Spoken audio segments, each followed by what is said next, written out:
inaa lilaahi wa inaa ilayhi raajicuun. Laba gabdhood oo walaalo ah oo uureeyey adeerkood aabahood la dhashay, labada gabdhoodba uur u yeelay. xasbi allah wa nicmal wakiil.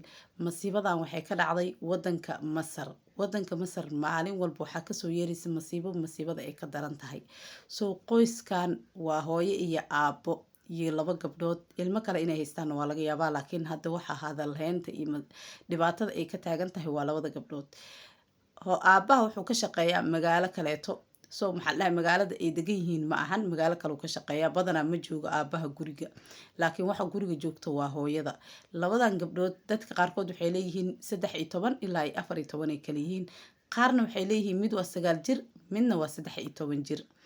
gabdhahan iskuulay dhigtaan, hooyadood shaqay aadaa, waxa kaliya qofka kaliya caawin jiray waa adeerkood aabahood la dhashay ayaa gabdhahan maxaa dhahay iskoolka geen jiray oona ka keeni jiray.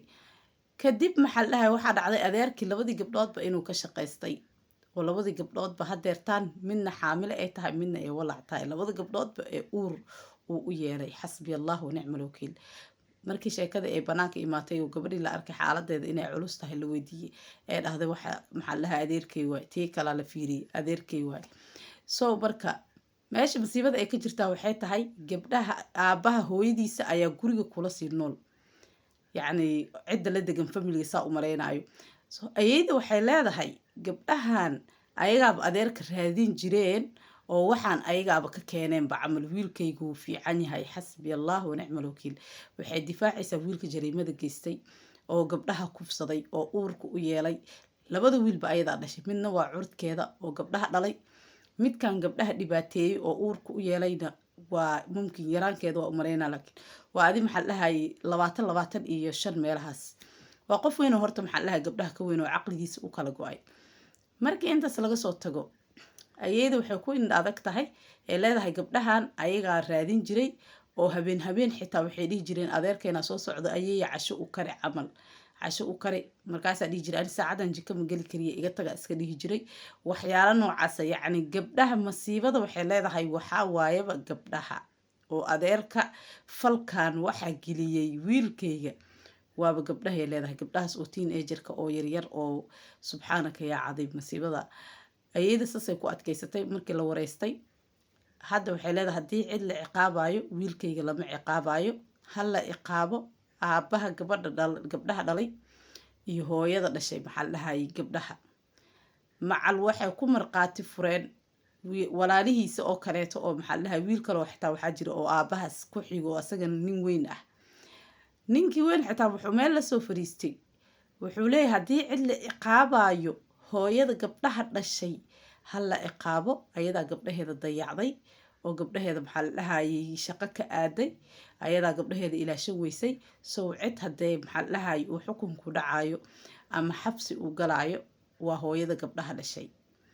familigan si guud ayaa loo wareystay, wariyaala tageen, sheeko maxaa la dhahayay oo xitaa ay ka xishoonayaan xitaa ma ahan, qof kasta si babligu ra'yigiisa ugu dhiibtay wareysiga maxaa la dhahayay oo wariyaasha booqdeen. waa sheeko xanuun badan, laakiin ilaa iyo hadda hooyada kolley mumkin xaalad adag inay ku jirtaa laga yaabaa.